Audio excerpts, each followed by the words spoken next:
करते हैं, mutual fund red है बस, ठीक है। म्यूचुअल फंड को जो है एक दिन के लिए नहीं देखना है। अगर आप म्यूचुअल फंड को एक दिन के लिए देख रहे हो, भैया बहुत गलत कर रहे हो, ये चीजें नहीं करनी चाहिए। ओके, म्यूचुअल फंड हमेशा आपको एक लॉन्ग टर्म गोल के लिए रखना चाहिए। म्यूचुअल फंड में अगर आप डे टू डे मूवमेंट को ट्रैक कर पा रहे हो, उसका पूरा पर्पज ही आप खत्म कर रहे हो। म्यूचुअल फंड हो गया, ईटीएफ हो गया, ये सारे जो इन्वेस्टमेंट के तरीके हैं या ये सारे इन्वेस्टमेंट के जो इंस्ट्रूमेंट्स है, वो लॉन्ग टर्म इंस्ट्रूमेंट्स है। तो इनको बिल्कुल भी जो है शॉर्ट टर्म के नतीजों के तौर पर नहीं देखना चाहिए, शॉर्ट टर्म की जो उसमें हलचल होती है वो नहीं देखनी चाहिए। और नहीं देखनी चाहिए, ये मैं इस सेंस में भी कह रहा हूं कि आपको वो ऐप खोलकर भी नहीं देखना चाहिए। अगर आपकी एसआईपी शुरू है, एक बार एसआईपी लगा दीजिए, अनइंस्टॉल कर दीजिए। आप ये अगर आदत है आपको कि बार बार देखना है, अनइंस्टॉल कर दीजिए। क्योंकि उससे क्या होता है ना कहीं आपकी साइकोलॉजी के ऊपर इफेक्ट आता है। आप एक बार देख लोगे कि कल मेरा पोर्टफोलियो जो है ना, वो समझिए मैं एग्जांपल के तौर पर 1000 रुपए का था। अरे यार, आज की मार्केट गिरावट में ना 950 रुपए का हो गया। अरे यार, 950 से गिर के अब 900 रुपए का हो गया। ये एक बार झेल लोगे आप, 2 बार झेल लोगे, 3 बार झेल लोगे। बट ऐसा जब मार्केट बार बार करेगा, आपका एक बार मन करेगा कि मैं अभी 1000 का है, इसको यहाँ पे बुक करता हूँ, जब 900 पे आएगा ना तब मैं इसमें और पैसे डाल दूंगा। बट एक्चुअल में होता क्या है, ये चीजें सोचने के लिए बहुत अच्छी होती है। मैं कहता हूँ ना कि ब्रेकआउट के बाद जो रिट्रेसमेंट आने वाला है, उस पर कभी भी नहीं बेचना चाहिए, क्योंकि वो सोचने के लिए बहुत अच्छी चीजें होती है कि रिट्रेसमेंट आएगा, वहां पे मैं डालूंगा 4-5% डाउन रेट पर मुझे मिल जाएगा। बट एक्चुअल में वो मिलता नहीं है, क्योंकि जब स्टॉक ऊपर जाता है, जब मार्केट ऊपर जाता है, उसके बाद रिट्रेस करता है, उसके बाद हम बाउंस बैक का वेट करते हैं। कोई भी अच्छा ट्रेडर बाउंस बैक का, कंफर्मेशन का वेट करता है, और उस कंफर्मेशन में ही 3-4% चले जाते हैं आपके। तो ये आपने जो पूरा खेल किया, वो बस 2-3% के लिए किया है। और अगर मार्केट में उस दिन ज्यादा बाइंग आ गई, या उस स्टॉक में उस दिन ज्यादा बाइंग आ गई, आपका तो सीधा स्टॉक भाग जाएगा। और एक बार अगर वो 1000 पे आपने देखी हुई कीमत 1000 के ऊपर निकल गई, समझिए 1050 हो गई, उसके बाद आप नहीं खरीद पाओगे। वो हमेशा एक मेंटल ब्लॉक बन जाता है। आप बोलोगे नहीं बनता है, मेरे साथ बनता है दोस्त। अगर आप नए हो तो आपके साथ ये ब्लॉक बनेगा। हमने काफी लोगों से बात की है, मतलब शुरुआत के 2 साल तो हम लोगों से ही बात करते थे। डिस्कॉर्ड के जमाने के जो लोग हैं उनको पता होगा, हम सीधा बैठ के बातें करते थे। तो इतने लोगों से बात की है कि पूरा पता चल जाता है कि रिटेल इन्वेस्टर किस तरह से सोचता है।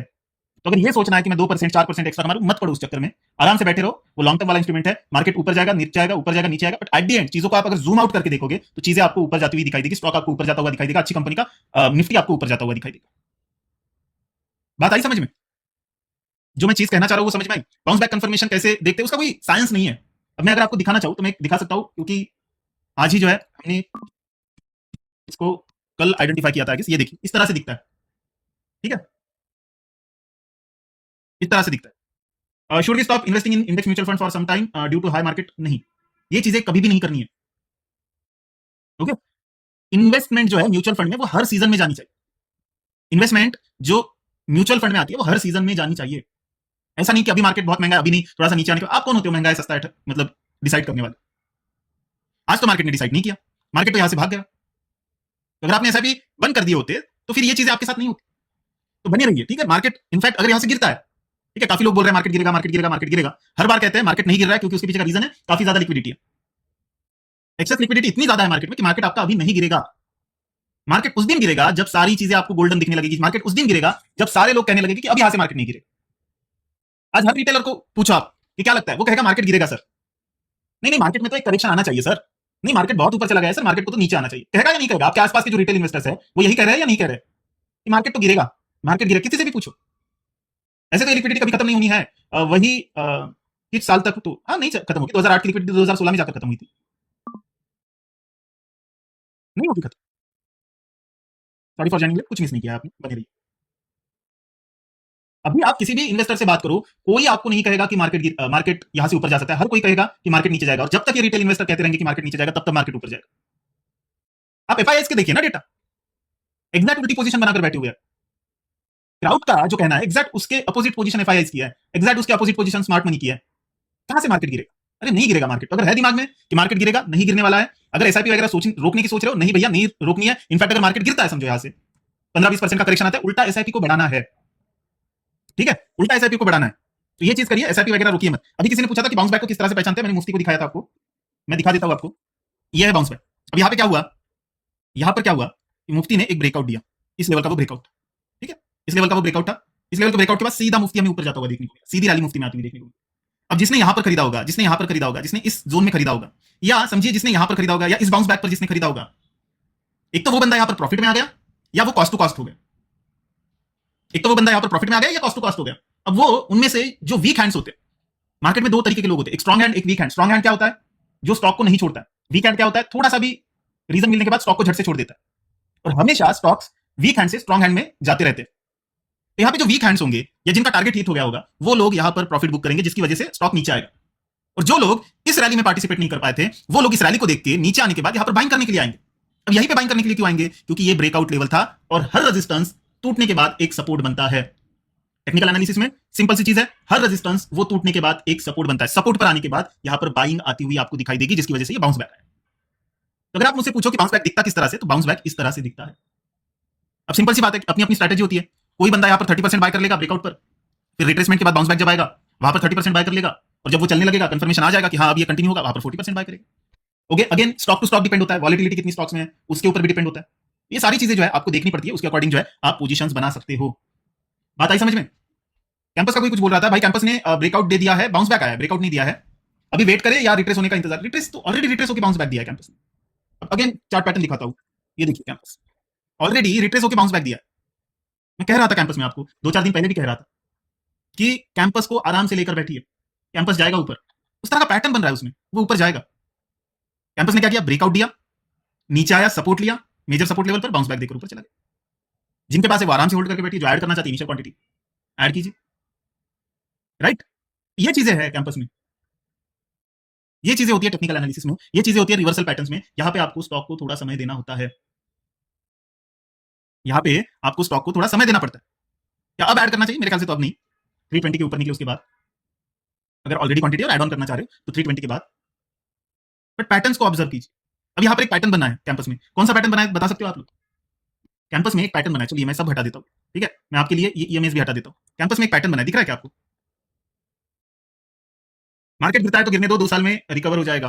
2 साल भी नहीं लगेंगे दोस्त, 2 साल भी नहीं लगेंगे। ये देखिए, ये होते हैं लोग जिनकी नजरें बिल्कुल ट्रेन हो चुकी है चार्ट के ऊपर। इन्वर्टेड हेड एंड शोल्डर, पहला शोल्डर, फिर हेड और फिर शोल्डर, दिख रहा है? Inverted head and shoulder pattern, सीधा यहां से ऐसी ट्रेंड लाइन मार। काफी लोगों ने लिखा है, बहुत बढ़िया, खुशी हुई मुझे कि आप लोगों को समझ में आया, बट काफी बढ़िया पैटर्न बन रहा है, इसीलिए मैं इतना कॉन्फिडेंट था। बात आई समझ में? बेसिक पैटर्न्स, बहुत ज्यादा कुछ करने की जरूरत नहीं है, बेसिक पैटर्न्स को अगर आप पढ़ना सीख गए, टेक्निकल एनालिसिस में अगर बेसिक चीजें भी आप पढ़ना सीख गए ना, तो काफी बड़ा चेंज वो आपके ट्रेडिंग बिहेवियर में, ट्रेडिंग जर्नी में ला सकता है। तो इसको सीखो, इसको टाइम दो।